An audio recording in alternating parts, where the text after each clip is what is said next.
was cut abruptly.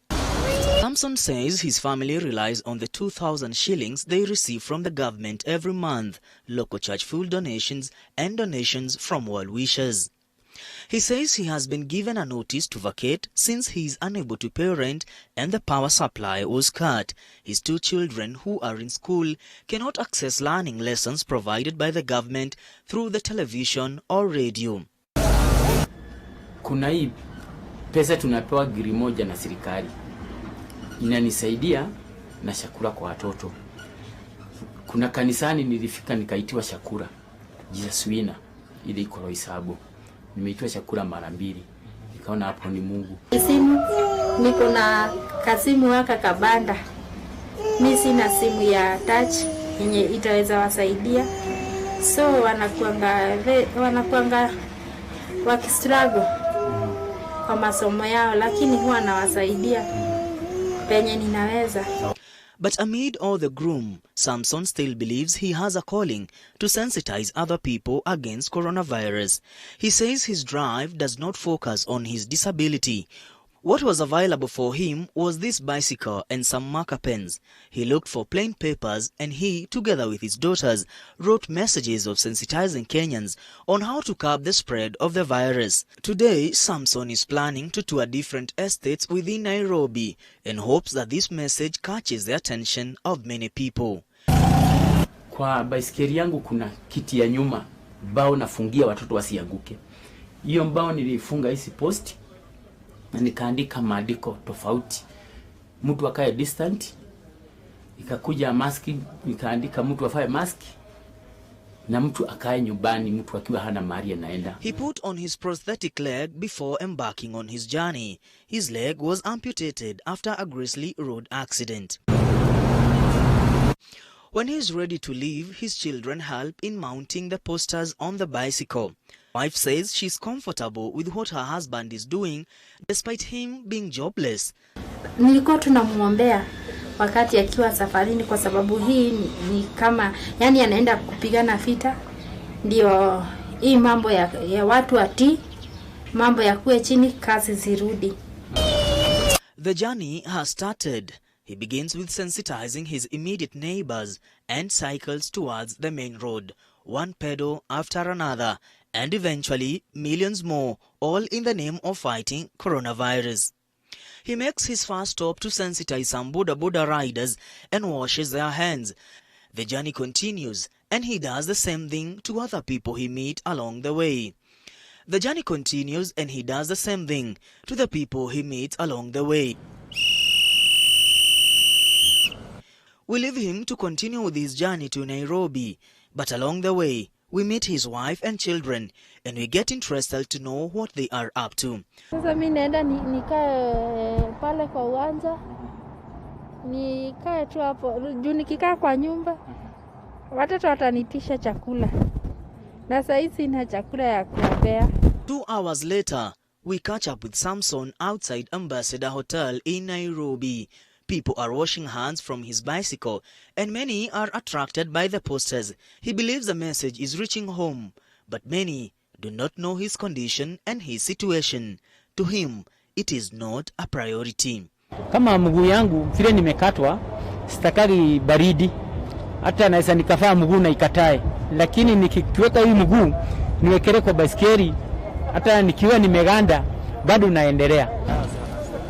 He plans to spend the rest of the day in different bus stops and hopes that maybe, and just maybe, passers-by will appreciate his efforts with some coins that will enable him put food on the table for his family. He's not a beggar. He is a strong-willed fighter with meager resources. Despite his disability, Samson Waithaka has taken it upon himself to sensitize Kenyans on heeding to measures laid down by the government in combating the spread of coronavirus. This is the least he could do, at least within his own means. His biggest prayer now is that this fight will be won soon. Mwangi Maina, TV47, Nairobi. Wow, that's amazing. You probably have seen Samson at some point. I have, been, in Nairobi, and I've seen him in the CBD, and I would never in my wildest of dreams imagine that he had such a condition and he's doing whatever it is that he's doing. I mean, did you think we have no reason whatsoever to come out and sensitize people, come out and help whoever we can help? Well, personally, I haven't seen Samson at work. But then, I mean, that's the biggest purpose. We have good vibes, you know, trying to find the silver lining amidst what we're facing. So I think it's quite an inspiring story. Yeah. As I said before, it's a case of defying all odds. Yeah. What do you think, guys? I don't even want Zainab to come first. I want Mwangi to tell us. I mean, while you were documenting this story, how did it feel? You know, first when I saw the man in Nairobi, and I was like, what is he doing? A bicycle, posters, you know, Yeah. What is he doing? What is his purpose? And then I thought I should know more about this man. So just instead of just taking pictures, I decided now we need to know you. What do you do? How many children do you have? Do you have a family? Yeah. What do you do for a livelihood? Do you just wake up in the morning and come to Nairobi? And apparently we went, and I couldn't believe that one of his legs is amputated. Right. Until I saw him fixing that prosthetic leg. And for me, like, this man moving from his house every morning from Kariobangi to different estates in Nairobi, and he doesn't know what his family will take for supper in the evening, Yeah. all in the best interest for Kenyans. This is incredible. Zainab, his family, fixing and helping him to do this. I mean, I think it's a very, very inspiring story. We have a lot of people coming out doing campaigns. We have people who are banding up together to do exercises, jogging. There are people who are trying to sensitize, like the young girl, and including Waithaka. I think it's a beautiful and an inspiring story. And I think it's something to encourage, it's something to get that message out there, because this is a time where people are stuck in the house. A lot of people are waiting for tomorrow to see whether or not the ban will be lifted. And people are depressed, people are having mental issues, people are bored, and seeing such inspiring stories will be able to give people hope, will be able to give people that energy and that positive look in order to know that Corona will end, and we shall live to tell this story one day. I mean, this is quite inspiring. Absolute sacrifice at best. Because, I mean, how many kilometers does he cover in a day? And he doesn't use a motorbike, it's a bicycle. Sure. And he's amputated on one leg. That's It's right. the effort. So I can imagine, how many kilometers does he cover a day? He told us he lives every day from 8 a.m. Yeah. to all the way to 5 p.m. wow. I mean, this is the people that And we you know, need to it's like celebrate. on the bicycle, kuna mzigo, you know, and literally Exactly, look true. at the stuff that he's carrying behind Can you him. imagine? I think it was a few weekends Yeah. ago where I tried to do a 2-hour walk, and the next day I could barely feel my legs. So I'm imagining what this Yeah. man goes through every single day, just covering all those kilometers, you know. Salute to him, salute to every other person that we've covered tonight on Good Vibe. And indeed, they've given us that, you know, feeling of good vibe. I mean, for the longest of time, we've had sort of, wimpy bulletins where it's corruption, if not corruption, is something negative. But for once, there are people, you know, who are doing something that indeed is worth celebrating. So, lady and gentlemen, I think those are the very stories that we had on Good Vibe tonight. Sure. But we still have more stories coming your way. So don't you go anywhere. We take that with us. We salute these great men and women.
Well, thank you so much, David Mudhuka. Thank you so much, Mwangi Maina and Zainab Mohammed, for taking us through the good vibe stories. But still, we have some more, but not before we take a look at this one. Health CAS Dr. Mercy Mwangangi has called upon Kenyans to adhere to the Ministry of Health guidelines as the country is trying to return back to normalcy. Dr. Mwangangi has added that counties should prepare themselves effectively since the spread is now rampant in the counties. In the last 24 hours, the ministry has recorded 134 new cases, adding up the total number of infections to 2,474.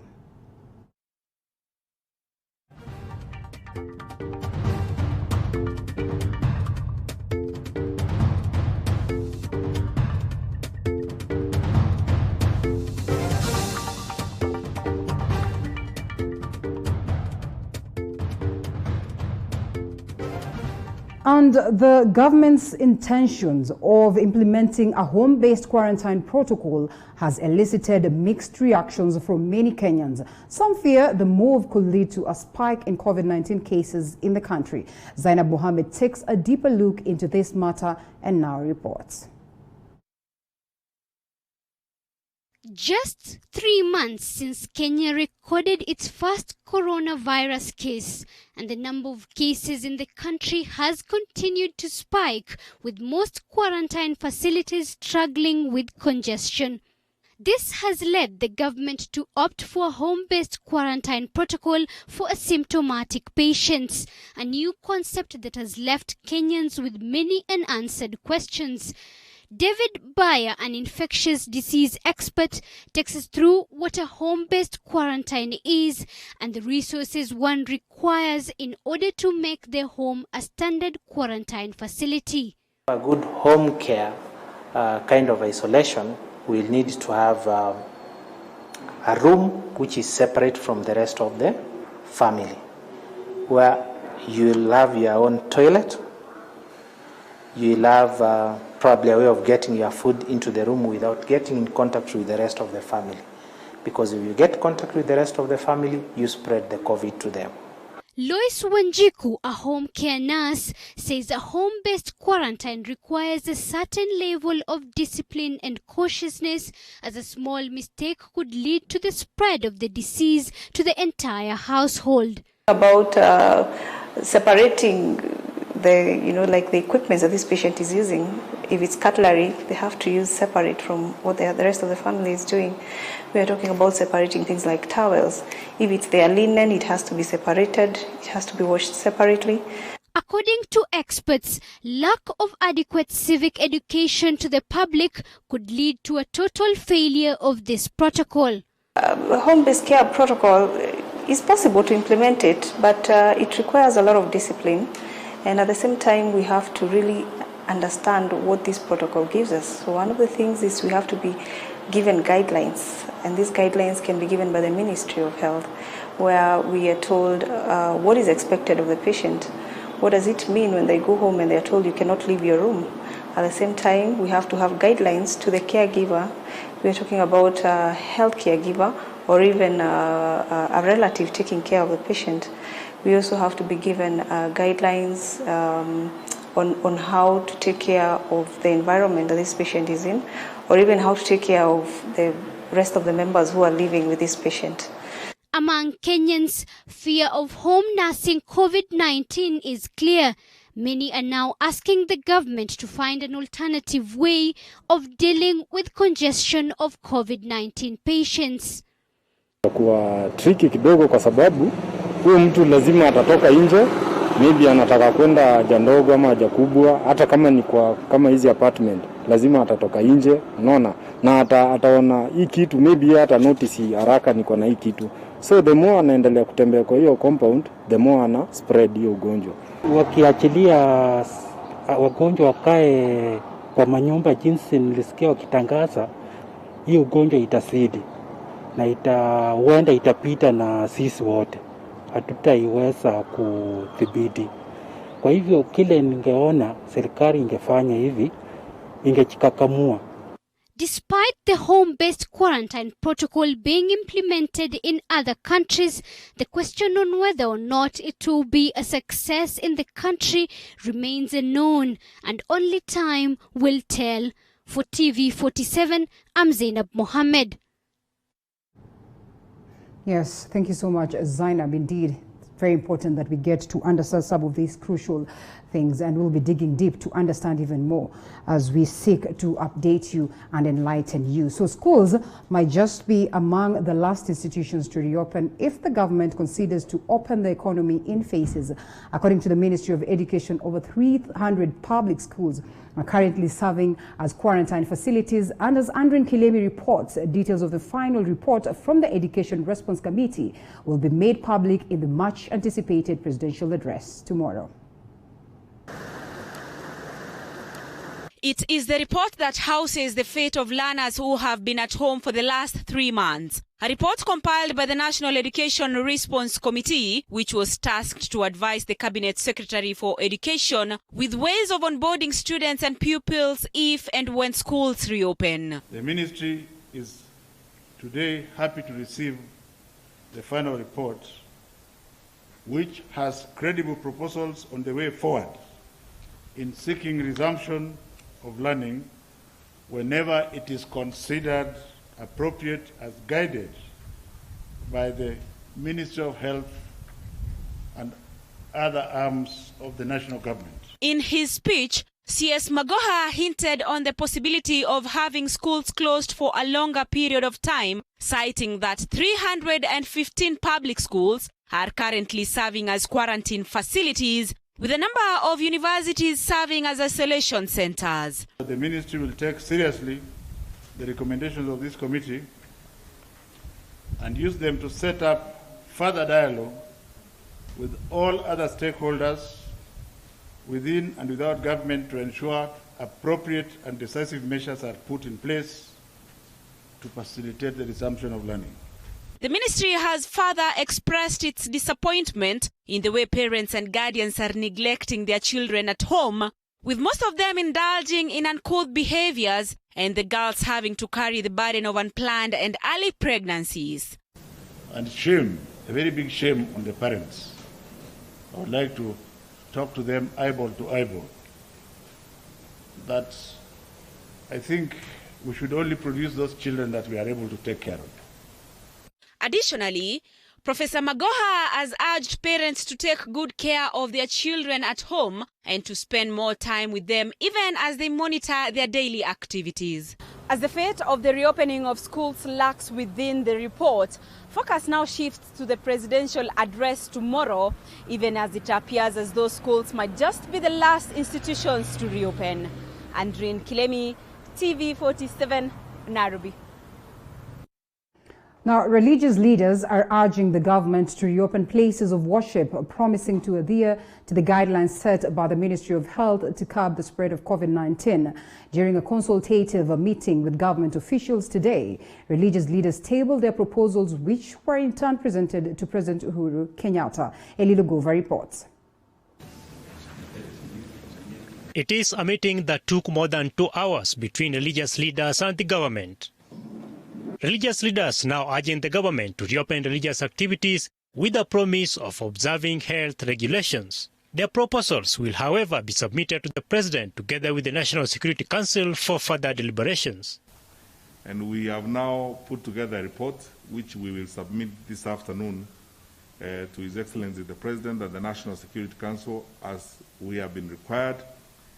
And His Excellency the President and the National Security Council will take a decision which will be communicated to the country by the head of state himself. The church leaders have now promised to observe the measures set by Ministry of Health to curb the spread of COVID-19 as soon as religious activities are reopened. And we as the religious community have also presented our position in terms of what we see from a spiritual perspective, and together we have come up with what we believe would be a reasonable way forward, which will be presented to the President and his team, and hopefully a decision will be made that can help us move forward. As the president is expected to address the nation tomorrow, many will be hoping that he will ease restrictions on suspension of religious activities. Eli Logova, TV47, Nairobi. Thank you, Eli. Now, many people are expecting that the government will ease the restrictions put into place to curb COVID-19 in the country. Among them is the business community in Eastleigh that is patiently waiting for the president's address tomorrow, hoping that the cessation of movement in and out of Eastleigh as well as the curfew will be suspended. Lydia Gashomo with the details. This is the situation at Eastleigh, Nairobi County. Many businesses in the area are open, the traders expecting to have at least one client. For now, their only hope remains that the president will announce the lift of the cessation of movement in and out of the town as well as the curfew. Sahi hakuna kazi, tumesota kazi unafungua tangu asubuhi, sasa jioni unafunga hata kama hujauza. So hiyo pia ni noma, watu wanangojewa rent, wanangojewa kila kitu. Sasa miezi 3 ilipita hatujalipa rent sahi. Bado watu wanatudai. Kila siku wanakuja, wanatuuliza mambo vipi. Sasa tunaambia tu hata tugoje tu kazi irudi. For them, the freedom of movement not only within the country but also outside the country will help them expand their businesses. Tunafurahi sana tuende mzigo kietu. So ndio tunataka kazi sisi wenyewe tujiendee. Sasa nguo sasa unatisha, unaletewa hii ambao hujatuma. Patrick says that easing the restrictions will not only help him get back to his interior designing work, but also allow him to see his family after a long time. Nataka niende kutembelea watu wangu nyumbani in the rural area. Kwa sababu sichukuagi zaidi ya 2 months kabla sijaenda huko. Lakini I'm now heading to 3 months. Sijui akikosa kufungua, hiyo itakuwa mateso bila chuki. Tukienda kwa upande mwingine. For now, their hope lies with President Uhuru Kenyatta, who is expected to address the nation on Saturday. Lydia Gashomo, TV47. And now to the politics of the day. The Registrar of Political Parties, Anne Deritu, has now confirmed the new leadership in Ford Kenya. This comes after some leaders from Ford Kenya who support Wafula Wamunyinyi submitted documents as requested by the Registrar of Political Parties. The leaders have also recorded or decried harassment by some of their NEC members, saying they will ensure their members are secured. I want to appeal also to our members of Ford Kenya, to remain steadfast now that we're opening a new chapter, to support the party and be aggressive in the effort to ensure that we get strong as members of the party. Others are just being threatened outright of physical injury. That is very serious. It is very, very serious. In fact, after I finish with you, I'm actually proceeding to police headquarters to launch a complaint to ensure that our NEC members are safeguarded wherever they are in the country. We have not expelled him from the party. He remains a member of the party and he'll have his rights and freedoms as enshrined in the Constitution. If he wants to vie again, let him vie. But he'll have to first of all clear what we have accused him of. If he tries to vie again and has not cleared that, then our exercise will be an exercise in futility. So for him to vie, he'll have to clear the air on the accusations leveled against him. Once again, we take a short break. We'll be coming back with Matters Sports, so keep it right here.